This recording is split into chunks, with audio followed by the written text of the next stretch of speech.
Hello विद्यार्थियों। तो आज के इस लेक्चर में मैं आप सभी को यहाँ पर जो है केमिस्ट्री की जो नेम रिएक्शंस होती हैं, जो आपके बोर्ड एग्जाम में सबसे ज्यादा आपकी पूछी जाती हैं, वो आज मैं आपको यहाँ पर सॉल्व कराने वाला हूँ। और यहाँ पर वो सभी रिएक्शंस ली गई हैं जो पिछले कुछ वर्षों में सबसे अधिक बार अब तक रिपीट हो चुकी हैं। तो सभी अभिक्रियाएं टॉप मोस्ट इंपॉर्टेंट हैं। यहाँ पर मैं आपका ज्यादा समय वेस्ट नहीं कराऊंगा। मैं आपको अभिक्रियाएं इस प्रकार से बताऊंगा कि आपको सारा कॉन्सेप्ट भी क्लियर हो जाए, सारी अभिक्रियाएं समझ में भी आ जाए और आपको यहाँ पर क्लास में साथ ही साथ जो है वो तैयार भी हो जाए। तो ध्यान से आप लोग देखिएगा, बस आपको दोबारा इसको केवल रिवाइज करना रहेगा बस सभी को। क्या आप 90% लाने के टेंशन में हो?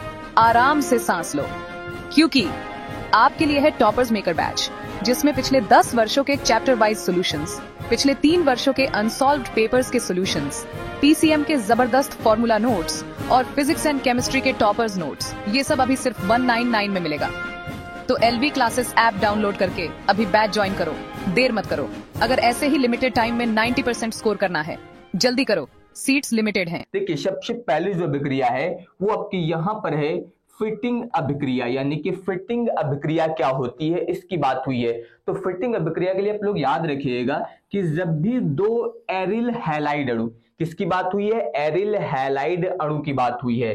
तो जब दो एरिल हैलाइड अणु जो है वो सोडियम के साथ गर्म किए जाते हैं, किसके साथ गर्म किए जाते हैं? सोडियम के साथ।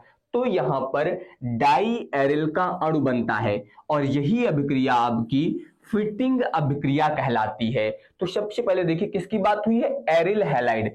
अगर एरिल हैलाइड की बात करें तो यहां पर आप ले सकते हैं बेंजील क्लोराइड, यानी कि ये आपका हो जाएगा एरिल हैलाइड। और इसके यहाँ पर कितने अणु लिए गए? 2, पहले ही बताया गया था, इसलिए मैंने आगे 2 लिखा है। तो यहाँ पर जो है एरिल हैलाइड यानी कि जो आपका बेंजील क्लोराइड है, इसके 2 अणु लिए गए हैं। और इसकी क्रिया किससे करानी है? इसकी क्रिया आपको सोडियम के साथ करानी है।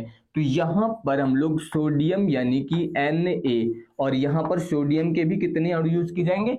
2 अणु यूज की जाएंगे। तो इसके साथ यहाँ पर क्या करना है? आपको गर्म करना है। तो जब इसके साथ गर्म किया जाएगा तो क्या बनता है? डाई एरिल बनता है, पहले ही बताया गया। तो यहां पर होगा क्या? ध्यान दीजिए, यहां पर आपके 2 आपके ये एरिल हैलाइड दिए गए हैं, तो इसका मतलब यहां पर ये Cl कितने हैं? आपके 2। तो यहां से ये Cl निकलेंगे और यहां से ये Na, मतलब इसमें आपका 2NaCl। तो यहां पर ये तो बाहर निकल गया। अब जब आपका यहां से Cl और ये Na बाहर निकल गया तो यहां पर जो इस एरिल के 2 यहां पर अणु थे ये आपस में जुड़ जाएंगे। मतलब यहां पर ध्यान दीजिए, अब ये जो होगा यहां पर इस तरह से ये दोनों जो एरिल हैलाइड के अणु थे ये आपस में जुड़ जाएंगे और जुड़कर क्या बनाएंगे? ये यहाँ पर जो है डाई एरिल बनाते हैं। ये यहाँ पर जो है जुड़कर डाई एरिल का निर्माण करते हैं। अगर मैं इसके नाम की बात करूं तो आप इसका नाम बता सकते हैं डाईफेनिल। क्या होता है? डाईफेनिल। तो ये आप लोग याद रखिएगा फिटिंग अभिक्रिया के बारे में कि जब भी 2 एरिल हैलाइड यहां पर जो है किसके साथ क्रिया करते हैं? सोडियम के साथ। यानी कि जब यहां पर 2 एरिल हैलाइड अणुओं को सोडियम के साथ गर्म किया जाता है तो हमेशा यहां पर जो आपका क्या बनता है? डाईफेनिल, या फिर बोल सकते हैं डाई एरिल बन जाता है। और ये अभिक्रिया आपकी क्या कहलाती है? फिटिंग अभिक्रिया कहलाती है। तो ये आपको यहां पर इसके बारे में याद रखना है, मोस्ट इंपॉर्टेंट अभिक्रिया है। इसके बाद आ जाइए अगला यहां पर है एल्डोल संघनन। याद रखिएगा, एल्डोल संघनन वही यहां पर जो है अभिक्रिया देते हैं जिनमें अल्फा हाइड्रोजन परमाणु उपस्थित होता है। तो वही बताया गया कि वे एल्डिहाइड या फिर कीटोन, ऐसे एल्डिहाइड या ऐसे कीटोन जिनमें अल्फा हाइड्रोजन परमाणु जो है उपस्थित होता है, वो जब तनुक्षार या फिर अम्ल की उपस्थिति में संघनन करते हैं तो संघनन के द्वारा हमेशा एल्डोल या फिर कीटोल, मतलब जब एल्डिहाइड के साथ क्रिया होगी तो एल्डोल देंगे और जब कीटोन के साथ क्रिया होगी तो कीटोल देंगे। और यहां पर यह अभिक्रिया जो है आपकी एल्डोल संघनन अभिक्रिया कहलाती है। यहां पर ये जो अभिक्रिया है क्या कहलाती है? एल्डोल संघनन अभिक्रिया कहलाती है। चलिए, जैसे कि मान लीजिए हम लोग बात करें एल्डिहाइड की, मान लीजिए यहां पर हम लोग ले लेते हैं CH3CHO, यहां पर लिया गया है CH3CHO। ये क्या है आपका? ये है एसिटल्डिहाइड, इससे बोलते हैं एसिटल्डिहाइड। तो यहाँ पर जो है एसिटाल्डिहाइड का हम लोग यूज करने वाले हैं 2 अणु। एसिटाल्डिहाइड के कितने अणु यूज किए जाएंगे? 2। अब देखिए यहाँ पर जो मैंने ये लिखा है CH3CHO, सेम चीज यहाँ पर भी लिखनी है CH3, इसके बाद क्या होगा CHO। अब बस यहाँ पर इस वाले एसिटाल्डिहाइड को मैं इस तरह से लेकर आऊं, ध्यान दीजिए यहाँ पर थोड़ा सा, ये जो आपका दिया गया 3, इसको मैं लिख देता हूं 2 और एक H मैं यहाँ पर लिख देता हूं, तो भी तो मतलब यही हुआ CH3CHO। तो अब यहाँ पर जब ये इसके साथ संयोग करेगा तो ध्यान दीजिए ये आपका था CH3, इसके बाद आपका है CH, ये वाला CH, और ये इसके साथ आके जब जुड़ेगा तो ये हो जाएगा OH, ये वाला आपका OH। बाकी आगे दिया गया है CH2CHO, इस तरह से। तो ये जो बना है यहाँ पर, ये कहलाता है आपका बीटा हाइड्रोक्सी ब्यूटेनल या फिर एल्डोल। इसे बोलते हैं एल्डोल या फिर बीटा हाइड्रोक्सी ब्यूटेनल। तो यही अभिक्रिया जो है आपकी एल्डोल संघनन कहलाती है। तो ये आप लोग याद रखिएगा कि यहाँ पर ये जो बना है इसे बोलते हैं बीटा हाइड्रोक्सी ब्यूटेनल, ये आप लोग याद रखिएगा, या फिर इसे एल्डोल बोला जाता है। तो ये अभिक्रिया क्या कहलाती है? ये अभिक्रिया आपकी एल्डोल संघनन कहलाती है। आपसे अक्सर ऑब्जेक्टिव में पूछा सकता है कि एल्डोल संघनन अभिक्रिया कौन देता है? तो याद रखिएगा जिनमें अल्फा हाइड्रोजन परमाणु उपस्थित होता है, ऐसे एल्डिहाइड और ऐसे कीटोन जो है यहाँ पर आपकी एल्डोल संघनन अभिक्रिया देते हैं। तो ये पॉइंट आपको इसके बारे में याद रखना है। अगला आ जाइए, अगला यहाँ पर दिया गया है कैनिजारो अभिक्रिया, यानी कि कैनिजारो अभिक्रिया क्या होती है?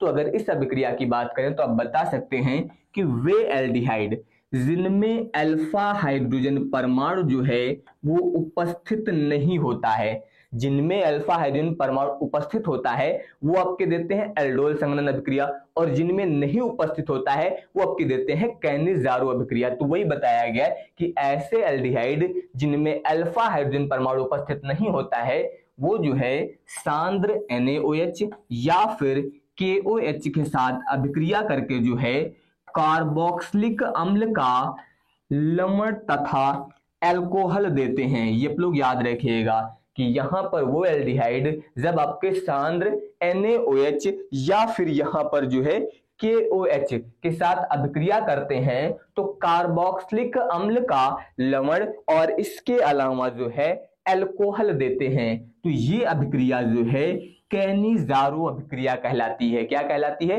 कैनिजारो अभिक्रिया। जैसे कि मान लीजिए अपन हम लोग बात करें एल्डिहाइड यानी कि HCHO, तो ये आपका फॉर्मल्डिहाइड जिसमें आपका अल्फा हाइड्रोजन परमाणु उपस्थित नहीं होता है। तो अगर इसकी क्रिया हम लोग किससे करा दें? NaOH या फिर क्षार से मान लीजिए करा देते हैं, NaOH या फिर KOH से, जो कि क्षार है, ठीक है। तो यहां पर हमने फॉर्मल्डिहाइड की क्रिया किससे कराई है? NaOH से कराई है, और यहां पर फॉर्मल्डिहाइड के 2 अणु यूज किए जाएंगे। तो जब इससे क्रिया होगी तो पहले ही बताया गया, एक तो आपका कार्बोक्सिलिक अम्ल का लवण बनेगा, यहां पर जो है कार्बोक्सिलिक अम्ल का लवण यानी कि इसमें बनता है आपका HCOONA, एक तो ये बनेगा आपका यहाँ पर HCOONA, और इसके अलावा यहाँ पर आपका साथ में बनेगा CH3OH। ये क्या है आपका? ये है आपका मेथिल अल्कोहल। जो आपका CH3OH बना है ये आपका कहलाता है मेथिल अल्कोहल, और बाकी जो आपका ये दिया गया है HCOONA ये आपका क्या कहलाता है? ये आपका कहलाता है सोडियम फॉर्मेट, ये कहलाता है सोडियम फॉर्मेट। तो ये याद रखिएगा कि यहाँ पर जब फॉर्मल्डिहाइड की क्रिया आप क्षार यानी कि NaOH या फिर KOH से कराते हैं तो यहाँ पर आपका क्या बनता है? सोडियम फॉर्मेट, और इसके अलावा अल्कोहल बन जाता है। तो ये अभिक्रिया क्या कहलाती है? कैनिजारो अभिक्रिया कहलाती है। तो ये आपको इसके बारे में याद रखना है।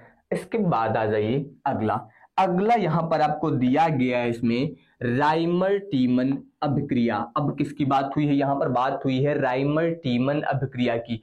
अगर मैं इस अभिक्रिया की बात करूं तो यहाँ पर आप बता सकते हैं कि जब फिनॉल की क्रिया जलीय KOH, आप जलीय KOH का यूज भी कर सकते हैं, या फिर चाहे तो आप जलीय KOH की जगह पर NaOH का यूज भी कर सकते हैं। तो जलीय KOH या फिर NaOH की उपस्थिति में किससे कराना है, क्लोरोफॉर्म से कराना है। तो जब इसकी अभिक्रिया क्लोरोफॉर्म से कराई जाती है तो आपका बनता है सैलिसिलिक एल्डिहाइड, और इस अभिक्रिया को राइमर टीमन अभिक्रिया बोलते हैं। तो ये आप लोग याद रखिएगा। यहां पर किसकी बात हुई है, फिनॉल की बात हुई है। तो यहां पर ध्यान दीजिए, ये आपका क्या दिया गया, ये दिया गया आपका फिनॉल C6H5OH, ये आपका होता है फिनॉल। तो यहां पर फिनॉल की क्रिया जो है वो जलीय NaOH किसकी उपस्थिति में, जलीय NaOH की उपस्थिति में क्लोरोफॉर्म से, ये आपका क्या दिया गया, क्लोरोफॉर्म दिया गया CHCl3।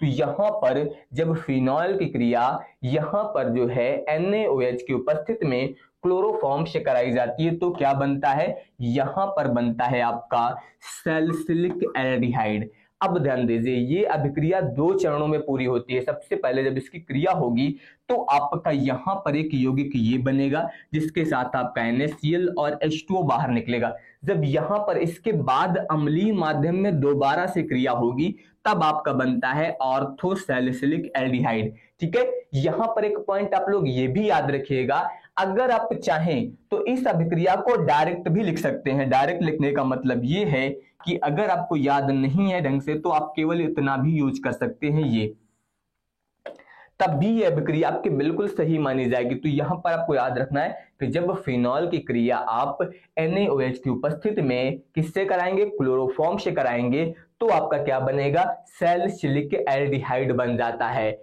इस तरीके से भी आप इस अभिक्रिया को लिख सकते हैं। तो ये अभिक्रिया जो है राइमर टीमन अभिक्रिया कहलाती है। ये आप लोग इसके बारे में याद रखेंगे। चलिए इसके बाद आ जाइए, अगला यहां पर दिया गया है कि कार्बिल एमीन अभिक्रिया। बहुत ही इंपॉर्टेंट है ये अभिक्रिया आपकी, कार्बिल एमीन अभिक्रिया। तो अगर मैं बात करूं कार्बिल एमीन अभिक्रिया की, तो यहां पर क्या बताया गया है कि एथिल एमीन को, किसकी बात हुई है, एथिल एमीन को क्लोरोफॉर्म और इसके अलावा एल्कोहलिक KOH, यहां पर जो है जो आपका एथिल एमीन है। चलिए देखिए, एथिल एमीन की अगर हम लोग बात करें तो आप लिख सकते हैं C2H5NH2, ये आपका हो जाएगा एथिल एमीन। इसको जो है क्लोरोफॉर्म यानी कि CHCl3 ये हो जाएगा, और एल्कोहलिक KOH ये हो जाएगा आपका एल्कोहलिक KOH यानी कि पोटेशियम हाइड्रा ऑक्साइड। ठीक है, तो जब इसके साथ यहां पर क्रिया कराते हैं यानी कि गर्म करते हैं तो क्या बनता है, एथिल आइसोसाइनाइड बन जाता है, यानी कि C2H5NC क्या बनता है, C2H5NC, जिसे बोला जाता है एथिल आइसोसाइनाइड। तो ये अभिक्रिया, और इसके अलावा याद रखिएगा यहां पर आपका जो है इसमें KCl और जल जो है वो बाहर निकलेगा। अब आप यहां पर जो रिएक्शन दी गई है इसको आप बैलेंस कर लीजिएगा। ठीक है, तो ये याद रखिएगा, यहां पर जो है बैलेंस करने के लिए आपका 3 और 3, यहां पर भी 3 यूज हो जाएगा। तो सबसे पहले यहाँ पर क्या बताया गया कि जो आपका एथिल एमीन है, जब इसकी क्रिया आप क्लोरोफॉर्म से एल्कोहलिक KOH की उपस्थिति में कराते हैं तो आपका मुख्य उत्पाद क्या बनता है, एथिल आइसोसाइनाइड बनता है। ये अभिक्रिया आपकी कार्बिल एमीन अभिक्रिया कहलाती है। देखिए, इन अभिक्रियाओं को याद करने के लिए जो आपका मुख्य पॉइंट है उनमें आपका मुख्य उत्पाद पता होना चाहिए और किससे क्रिया की जा रही ये पता होना चाहिए। ठीक है, जैसे कि मान लीजिए आपको एग्जाम में कुछ भी नहीं याद, आपको केवल ये पता है कार्बिल एमीन अभिक्रिया के बारे में कि जब भी आप एथिल एमीन की क्रिया क्लोरोफॉर्म से कराते हैं, किसकी उपस्थिति में, KOH की उपस्थिति में कराते हैं, तो आपका क्या बनता है, एथिल आइसोसाइनाइड। तो अगर आपने यहां पर केवल ये भी लिख दिया कि मुख्य उत्पाद एथिल आइसोसाइनाइड बनता है, उसके बाद आपने रिएक्शन बैलेंस नहीं की, तब भी आपको नंबर मिल जाएंगे। लेकिन आपको मुख्य उत्पाद पता होना चाहिए कि किसकी क्रिया कराने पर क्या बनता है, तो उस अभिक्रिया को क्या बोला जाता है, ये याद रखिएगा सभी लोग। ठीक है, अगला देखिए, अगला यहां पर है कि रोजेनमुंड अभिक्रिया क्या है, या फिर यहीं पर जो है आपसे रोजेनमुंड अपचयन अभिक्रिया भी पूछी जा सकती है। तो ये भी आप लोग याद रखिएगा यहां पर।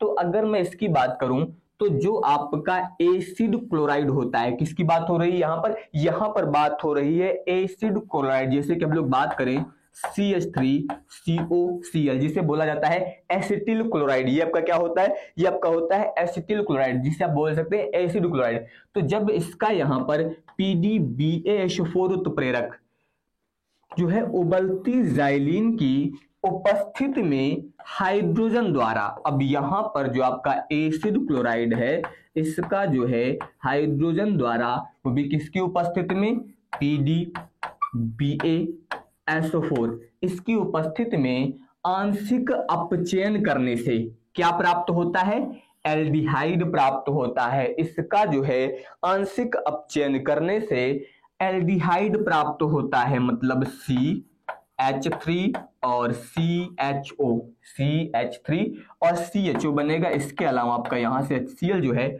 बाहर निकल जाएगा। तो ये क्या बना है, आपका एल्डिहाइड बना है। तो ये अभिक्रिया आपकी रोजेनमुंड अभिक्रिया या फिर रोजेनमुंड अपचयन अभिक्रिया कहलाती है, क्योंकि यहाँ पर क्या होता है, अपचयन होता है, ये याद रखिएगा। तो यहाँ पर जो आपका एसिटिल क्लोराइड है, जब इसको यहाँ पर PDBAH4 उत्प्रेरक की उपस्थिति में उबलती ज़ाइलीन की उपस्थिति में क्या किया जाता है, हाइड्रोजन द्वारा आंशिक रूप से इसका अपचयन कराया जाता है। तो जब आंशिक रूप से अपचयन होता है तो यहाँ पर आपका क्या बनता है, एल्डिहाइड बन जाता है। और यही अभिक्रिया आपकी क्या कहलाती है, रोजेनमुंड अपचयन अभिक्रिया यहाँ पर जो है कहलाती है। तो ये आप लोग इसके बारे में याद रखेंगे कि ये। इसके बाद देखिए, अब यहाँ पर ध्यान दीजिए, क्रॉस एल्डोल संघनन। अभी मैंने आपको इसके पहले क्या पढ़ाया था, एल्डोल संघनन। अब किसकी बात हो रही है, अब यहाँ पर बात हो रही है क्रॉस एल्डोल की। तो इसके लिए ध्यान दीजिए, जब दो भिन्न कार्बनिक यौगिक, देखिए इसके पहले जब मैंने आपको एल्डोल संघनन पढ़ाया था तो एक पॉइंट आप समझ लीजिए, यहाँ पर अभी मैंने जो आपको थोड़ी देर पहले पढ़ाया था एल्डोल संघनन। तो इस एल्डोल संघनन में आपने देखा था कि यहाँ पर CH3CHO मतलब दोनों यहाँ पर जो अणु यूज हुए थे वो समान, यानी कि एसिटाल्डिहाइड के ही यूज हुए थे। तो जब यहाँ पर दो समान एल्डिहाइड यूज होते हैं तो आपका क्या बनता है, एल्डोल कहलाता है। लेकिन यहाँ पर अब हम लोग किसकी बात कर रहे हैं, अब यहाँ पर हम लोग बात कर रहे हैं क्रॉस एल्डोल की। यहाँ पर दो भिन्न कार्बनिल यौगिक यूज होंगे। यहाँ पर एक में अल्फा हाइड्रोजन परमाणु जो है वो उपस्थित होना चाहिए। ये आप लोग याद रखिएगा कि एक में जो है आपका अल्फा हाइड्रोजन परमाणु उपस्थित होना चाहिए। जो दो एल्डिहाइड यानी कि जो दो कार्बोनिल यौगिक यूज होंगे उसमें से अब की बार दोनों अलग अलग होने चाहिए, एक तो बात ये है। और दूसरा, उनमें से एक में आपका हाइड्रोजन परमाणु जो है वो उपस्थित होना चाहिए।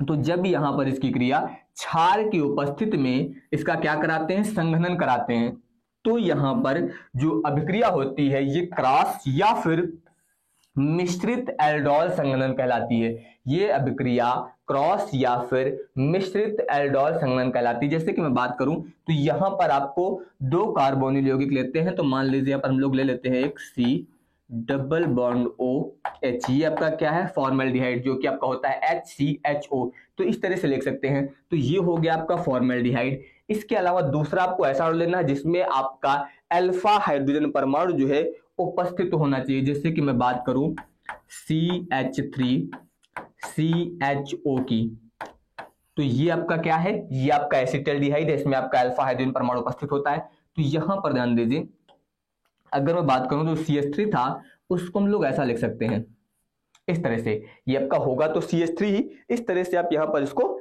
लिख सकते हैं। तो ये याद रखिएगा, बस इसको मैंने इस तरीके से लिख दिया।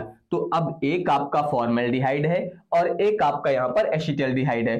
तो यहाँ पर होगा क्या, ये वाला जो हाइड्रोजन है वो आके इस ऑक्सीजन के साथ यहाँ पर संयोग करेगा। तो जब इसके साथ संयोग करेगा तो ध्यान दीजिए, अब ये हो जाएगा HCH। अब जो डबल बॉन्ड था ये आपका सिंगल बॉन्ड क्या बन जाएगा, OH, ये वाला H आके जुड़ जाएगा और बाकी यहां पर हो जाएगा आपका CH2CH और यहां पर हो जाएगा डबल बॉन्ड O।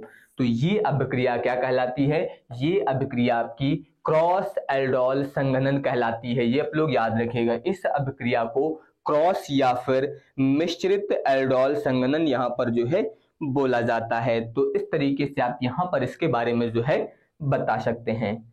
इसके बाद आ जाइए अगला, अगला ध्यान दीजिए, अगला यहां पर आपको दिया गया है विकार्बोक्सिलीकरण। देखिए विकार्बोक्सिलीकरण में क्या होता है, जो आपका कार्बोक्सिलिक अम्ल होता है, जैसे कि मैं बात करूं RCOOH, ये आपका क्या होता है, ये आपका कार्बोक्सिलिक अम्ल होता है। तो जो ये कार्बोक्सिलिक अम्ल होता है ये सोडा लाइम यानी कि NaOH और CaO इसका जो मिश्रण होता है ये कहलाता है आपका सोडा लाइम।